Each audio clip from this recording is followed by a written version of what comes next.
i-pass, pero lahat yung pass. Full tabi, nahihila naman ito ito.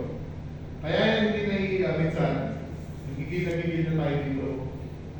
Kaya naiipit na siya, hindi mo siya mahihila. Kaya dapat nakakawag na dito lang, para mahihila. Until na, gagamitin nyo na. Kumbaga, trigger finger out sa mga guardian ba? Huwag muna dito muna. Kasi pag once na nandito yan, pisil kayo ng pisil dyan, nadi-deform mo ito. Kaya minsan hindi nyo makakala. Gauge, make sure nasa green, bago nyo gamitin. And then ito yung hose. Depende sa kulay niya, depende sa kulay yung laman. Ito green is green agent. Yung laman ito parang ano lang, acetone. Pag yung pula, meron yata dito, ang laman ng dry powder. Okay, aim to the base of the fire. Ano tawag dito? Di ba fire extinguisher?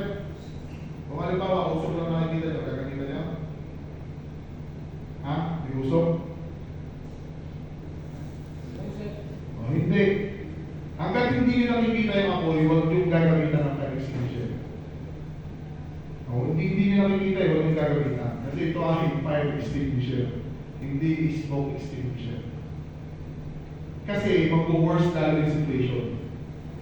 Dahil pinuno nyo ng fire extinguisher yung lugar, hindi nyo ma-identify na yung kung nasa yung apoy. Especially in dry powder. Magiging zero visibility.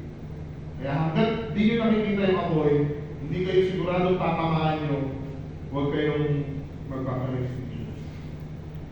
Yan.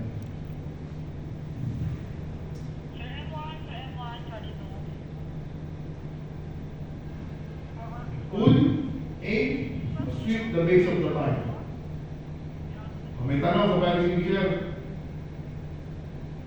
Wala.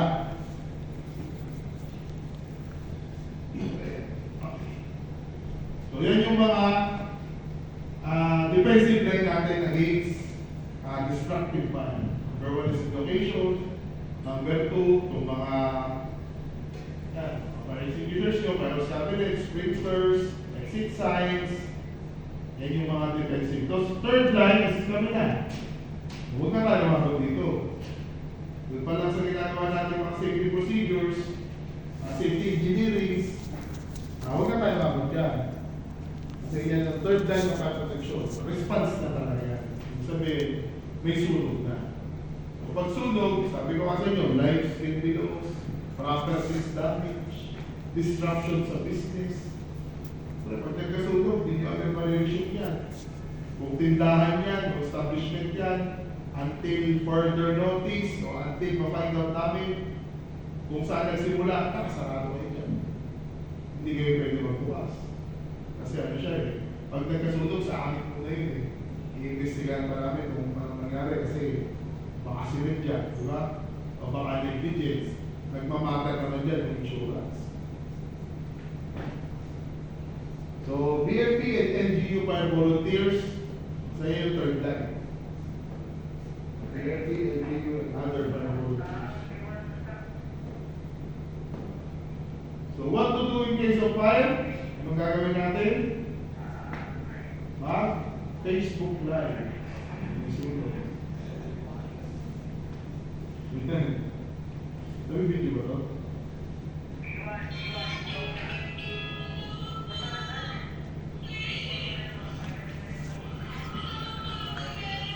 Diba? Nangyayari talaga yun eh. Nag-iiyak siya dyan, hindi naman talo lang yung bupero. So, paano na yan? Hindi naman yan sa inyo.